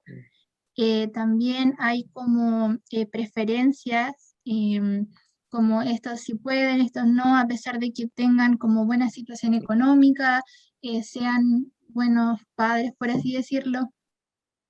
Pero también está el tema de que dentro de la sociedad, por lo que yo he escuchado y he escuchado muchas personas que quieren adoptar, pero siempre quieren adoptar a niños pequeños, a bebés especialmente, porque se entiende que es mucho más fácil, pero también hay que pensar que hay niños más grandes que fueron abandonados y nadie piensa en, muy pocas personas piensan en ello. Por ejemplo, a mí, yo cuando grande me encantaría adoptar un niño, pero yo jamás diría, no, yo solamente un bebé y a niños grandes, no. Lo entiendo que es decisión de cada uno, pero igual es un tema difícil. Yo encuentro que eso se debería mejorar. Yo estoy totalmente de acuerdo contigo, porque tiene que haber políticas públicas y leyes de adopción que faciliten el trámite. Ahora, yo debo reconocerte que me llevé una... Bueno, yo durante estos 10 años pude hablar con muchas mamás que entregaban sus hijos en adopción. Yo del año 1997 al 2007, cuando vivía en Santiago, trabajé en esta fundación donde yo atendía los embarazos de las pacientes que iban a entregar a sus hijos. Yo no estaba en el lado de los papás adoptivos, sino que yo me encargaba de las embarazadas. Y la verdad es que yo entré muy sesgado. ¿eh? Yo decía, ¿cómo estas mujeres que entregan a sus hijos? Esta cuestión no puede ser, ¿cómo tan malas madres? Y el tiempo y conversar con ellas me cambió radicalmente la percepción de por qué una mujer entrega en adopción a su hijo. Y entregar un hijo en adopción es un acto extraordinario. Y todas te dicen lo mismo, porque esto no puede ser un discurso aprendido, porque las pacientes no se conocen entre sí. Cuando una mujer entrega un hijo en adopción, siempre te dice, mire doctor, yo la verdad es que no puedo querer a este hijo, por ejemplo, por violación, no soy capaz de quererlo, para mí esto es terrible, no puedo, me la gana, pero yo quiero que alguien le dé lo que yo no le puedo dar, y por eso lo voy a tener. Yo lo único que le puedo dar es la oportunidad de vivir, y que alguien le dé lo que yo por mis circunstancias no le voy a poder dar en su vida. Y otras pacientes que no tenían hijos por violación, eran otras cosas, circunstancias, nada que ver. Mira, por ejemplo, te voy a contar una historia que uno dice, increíble, esta era una mujer profesional de un muy buen estatus económico, que ella tenía, bueno, ella estaba separada, tenía 2 hijos de su matrimonio, y como que parece que iba a volver con su marido. Y en el intertanto se embarazó sin buscarlo de otro. Y ella dijo que aquí uno ya puede entrar a 1000 cosas, pero la historia era, a mí yo nunca voy a poder volver a armar mi familia con este hijo porque yo conozco a mi marido y no me lo va a aceptar. Ahora uno podría decir, hoy el marido egoísta, bueno, uno ahí podría empezar a cuestionar estas cosas, pero su motivo era, si yo quiero volver con mi marido y mis 2 hijos, desgraciadamente este niño no me lo permite, pero yo no lo puedo matar, yo no puedo abortar a este niño por ningún motivo. ¿Qué le puedo dar? Lo que yo le puedo dar es cuidarlo hasta que nazca y que alguien le pueda dar en la vida lo que yo no le puedo dar en este momento y tal vez nunca. Y esa es la postura de una mujer que entrega un hijo en adopción. No es, yo odio a este hijo, no quiero a este hijo, no es eso. Yo nunca escuché eso. Lo que yo escuché es, me tocó esta situación muy terrible o no tan terrible y sencillamente no me puedo hacer cargo de este niño, por lo tanto, lo único que le puedo dar es que viva. Y aquí habrá una institución que ojalá le elija los mejores papás posibles para que le den lo que yo no puedo. Y muchas de ellas, al momento de nacer la guagua, porque cuando tú atiendes un parto, una mujer que va a entregar el hijo en adopción, se le pregunta, ¿usted lo quiere ver? ¿Lo quiere tocar? ¿Quiere que se lo lleven al tiro? ¿Le quiere dar pecho? Y la paciente decide eso.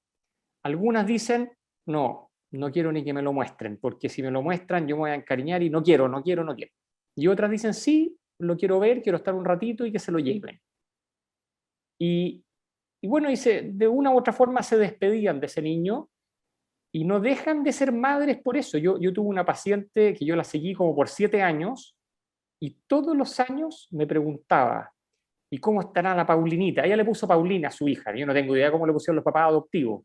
¿Cómo estará la Paulinita, doctor? Yo sé, usted sabe cómo soy yo soy, usted sabe cómo soy, pues yo jamás le habría dado una vida digna, habría sido un desastre conmigo, y bla, bla, pero yo estoy seguro que ella va a estar bien. Y yo siempre pienso en ella, todos los días yo sé que alguien la está cuidando. Pero no es que ella me dijera, yo odio a esta guagua. Eso no lo piensa una madre que entrega a su hijo en adopción. Es una cosa muy, muy potente. Los cuidan para darles el derecho a nacer, el derecho a vivir.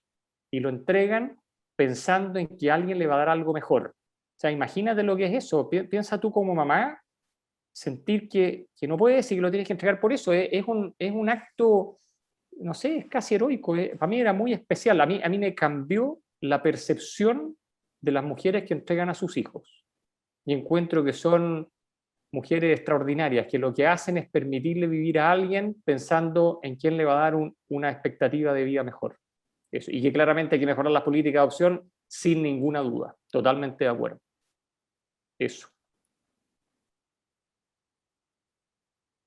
Wow. Bueno. Doctor, le damos muchísimas gracias. Seguían manos levantadas y gente queriendo preguntar. Yo creo que si hubiésemos hecho un seminario de 3 horas. Pero es que yo les dije que esto daba para, esto es infinito, ¿cierto? Podríamos hablar horas de horas y desgraciadamente hay que poner un tope, ¿no? Pero es infinito. Esto es un tema que no es médico, es como dice el valor de la vida, es eso. Claro, y de hecho por eso Sí. quisimos que se llamara así, porque Sí. muchas veces pensamos que todo se reduce a temas No. controversiales y no, la Mira, verdad es que eso atraviesan. Y a mí me encantaría que el mensaje que les quede es que el tema no es el aborto, no es la eutanasia, no son los anticonceptivos, el tema es qué le va a dar uno a los hijos que tenga. Y de ahí parte la vida, de ahí parte la vida. O sea, si uno piensa qué le va a dar a los hijos que tenga, evidentemente va a elegir un muy buen momento para ser papá y mamá y le va a entregar lo mejor que pueda en la vida. Y si a uno lo pilla mal parado la maternidad o la paternidad, por lo menos denle el derecho a nacer. Y ya veremos lo que sigue. Nadie tiene la vida comprada, como se los dije yo. Uno puede estar muy mal un día y muy bien al día siguiente, y puede estar muy bien un día y pésimo al día siguiente. O sea, a lo mejor yo en 2 semanas más me diagnostican un tumor cerebral, no lo sé. Y yo estoy feliz acá, pues. En 2 semanas más estoy condenado. Bueno, es lo mismo. Un niño que nace tiene toda la vida por delante. Es eso, darle la oportunidad de forjar su vida. Ese es el mensaje, como se la dieron, bueno, como nos dieron a todos nosotros, pues aquí estamos. Eso. Y qué interesante que diga, que piensen un poco o que pensemos cómo vamos a amar a nuestros hijos, porque claro, yo no tengo hijos, aún no sé si voy a tener, pero si pensamos en qué es lo que le daríamos a nuestros hijos, ya sabemos que le querríamos dar lo mejor. Entonces, si aprendemos a amar así también a las demás personas, tampoco vamos a querer eutanasia para los que estamos amando que son más viejos que nosotros, a nuestros abuelos, nuestros papás, Bueno, nuestros tíos, qué sé yo. hay que acordarse de eso. Si, a ver, si no nos morimos de alguna cosa media traumática, vamos a llegar a viejo. Esa es la realidad. Y a lo mejor vamos a andar en una silla de ruedas, y vamos a estar sordos, y nos va a costar comer, y nos va a costar ir al baño, y bueno, y vamos a querer que nos cuiden. Por lo tanto, bueno, uno también tiene que cuidar a los que siguen para arriba, si así funciona. Eso es el continuo de la vida, si así el cuento. Eso no es una creencia, no es una política, es el continuo de la vida, así ha funcionado durante millones de años. Es eso. Yes. Así es que muchísimas gracias, doctor, y muchas gracias a todos los estudiantes, Bueno, apoderados, profesores que participaron. Bueno. Muchísimas Listo, gracias. Que les vaya súper bien. Muy bien. Cuando quieran hablamos de nuevo. Bueno, chao. Muchas gracias. De nada. Los estudiantes tenemos una vista. Chao. Gracias. Chao. Chao. Gracias. Colegio, no se vayan todavía, por favor.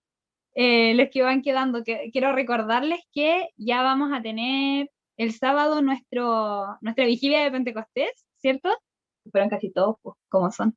Se viene la vigilia de Pentecostés y todavía estamos necesitando estudiantes que quieran ser voluntarios como monitores, y todos los que quieran, apoderados, todos los que quieran participar, la invitación está abierta. Y necesitamos también bailarines todavía para poder hacer ese video que dijimos el lunes en la pastoral, ¿se acuerdan? Tenemos una coreografía que es muy simple, y en el fondo sería grabarse para que salga el video con hartas personas bailando. ¿Camila quiere preguntar algo? ¿O levantó la mano como yo bailo? No, es que como yo no pude estar ahí, quería preguntarle de qué se trataba. Perfecto. Pentecostés es una fiesta, es una solemnidad que celebramos en la que recordamos la venida del Espíritu Santo, ¿cierto? Entonces, como esta fiesta es como lo máximo, de verdad es muy bacán. Entonces, nosotros dentro de esta celebración queremos, va a tener que ser por Zoom, nos hubiese encantado que sea en vivo, grande, música en vivo, baile, prédica, oración, y muy bacán. Pero bueno, estamos en pandemia, entonces va a ser por Zoom. Entonces, igual va a tener prédica, va a estar el Padre Pablo con nosotros y va a ser abierto. ¿Qué significa eso? Que van a haber estudiantes de otros colegios de Villarrica. Entonces, nosotros somos los que ponemos la casa, el Zoom. Entonces, por lo mismo, vamos a tener, tenemos a alguien que pueda animar estudiantes, hacer la oración, el Padre Pablo que va a acompañar un momento de prédica, va a tener un momento de baile, sí, cortito, y un ratito de compartir, donde vamos a compartir 2 preguntas en grupos, vamos a hacer room, y de esos rooms, los monitores serían estudiantes del Colegio de Humanidades, ¿ya? Entonces necesitamos eso, voluntarios para eso. Yo les puedo dejar en el chat mi número de teléfono, para que me manden un WhatsApp los que quieran. Lo ideal es que solo estudiantes sean monitores, pero lo demás pueden servir los adultos también, ¿sí? ¿Qué es monitor? Ya. El monitor es como, yo en este momento estoy siendo monitora acá, porque yo no era la invitada especial, la invitada bacán, ese era el doctor Becker, pero yo estaba diciendo, Juanita, usted levanta la mano, Pedrito, usted levanta la mano. Eso. Entonces, en el momento en que los monitores reúnen a los estudiantes en Pentecostés, en el room, les van a decir, ya, los invitamos a que primero nos podamos presentar. Y listo, yo me llamo María Fernanda. Y ahí empiezan todos a presentarse. Ya, ahora, la primera pregunta que vamos a responder es, ¿qué es Pentecostés para ti? Ya, y listo, hace la pregunta y chum. Después la otra pregunta y deja abierto para que todos hablen. Y después les dicen, ya chicos, ahora vamos a tener un momento de compartir en el que cada uno va a poder dar su testimonio, que va a ser cortito. A, B, C se llaman los testimonios. Alegre, breve, centrado en Cristo. Breve, no queremos que nos cuenten toda su vida, solo cómo están viviendo esto. Y eso es lo que hace el monitor. Nada traumático. Entonces, ¿puedo ser monitor? ¿Cómo? ¿Puedo ser Sí, monitor? puedes. ¿Tienen mi teléfono? Bueno, estoy en el chat de Pastoral, pero les voy a describir mi teléfono aquí. Profe, ¿Sí? ¿cuántos monitores hay hasta ahora? 2. Ah, No es por profe, yo voy a ser presumir. monitora. No sé si le Yo tengo dijeron. una duda. Dígame. ¿El baile es muy complicado? O sea, ¿tiene Dura pasos 2. como muy difíciles? No, es así, así, y así, y así, y así. No creo que Yo me acaba de hacer, apunto para pero sí. monitor. Bacán. Oigan, y pueden hacer las dos cosas, monitor e igual pueden bailar porque eso es grabarse y ya está. El profe Eduardo bailó, hizo la coreografía también. No sé, no quiero hacer el ridículo. Les prometo, miren.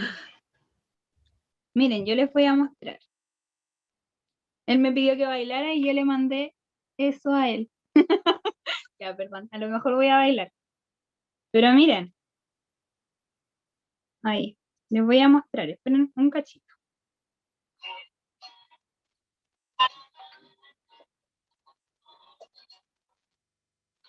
Ven que no es nada así como cayó fuego del cielo y el fuego bajó y el fuego bajó. ¿Ya? De verdad, no es, nadie se va a traumar, nadie va a tener que hacer un break dance ni nada de eso. Catalina tiene la mano levantada. No, pero era sobre lo del baile, pero trabajo el tiro. Ya, mándenme un WhatsApp las que quieran bailar, les mando la coreografía, porque una amiga se grabó bailando para mandar la coreografía.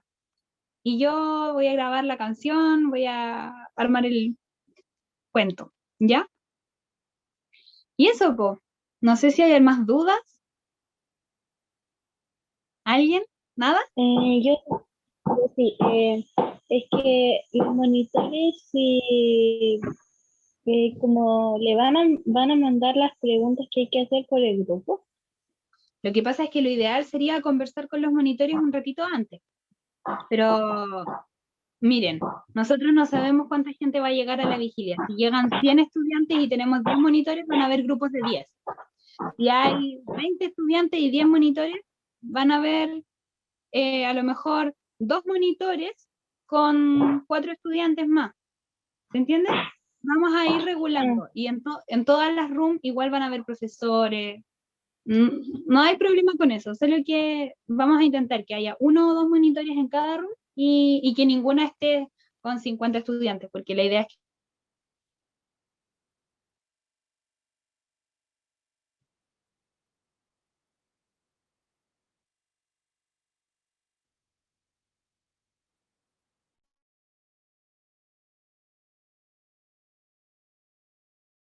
Camila, si quieres ser monitora, mándale un WhatsApp al profesor Ignacio, ¿ya? Bueno, a mí igual me puedes mandar, pero el profesor Ignacio va a tener anotaditos los monitores.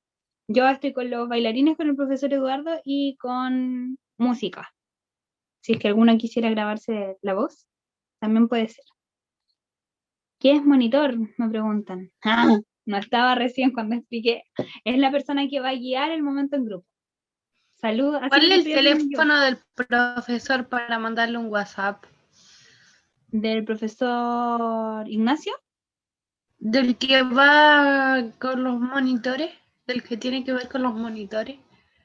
Ah, ya, mira, mándame un WhatsApp a mí que ya te lo mandé, entonces yo te mando contacto.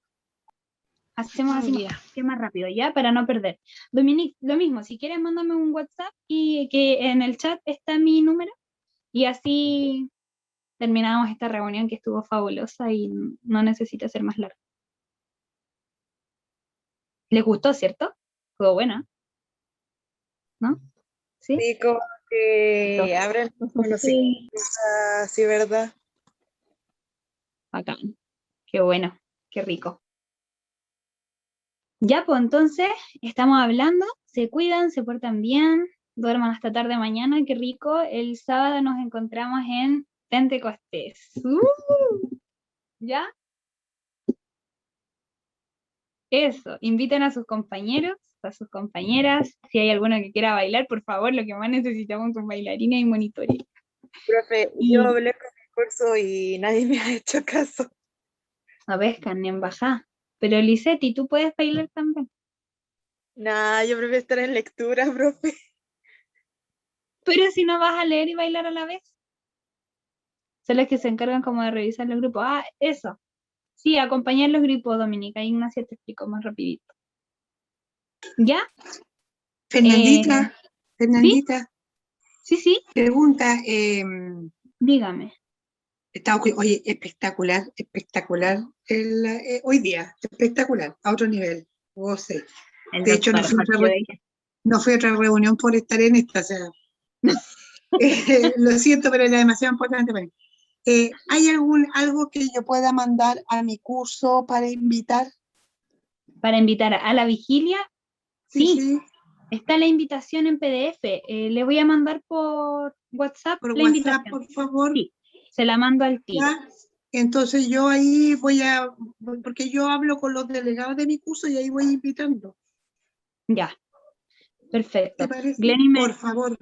Ya, súper, sí, voy. Y Glenny me sugiere mandar el video. No lo he querido mandar para no viralizar a la Millaray, que es una joven que no es del colegio y que nos hizo la coreografía. Entonces, a medida que se van manifestando como ya yo podría bailar, yo les mando la coreografía.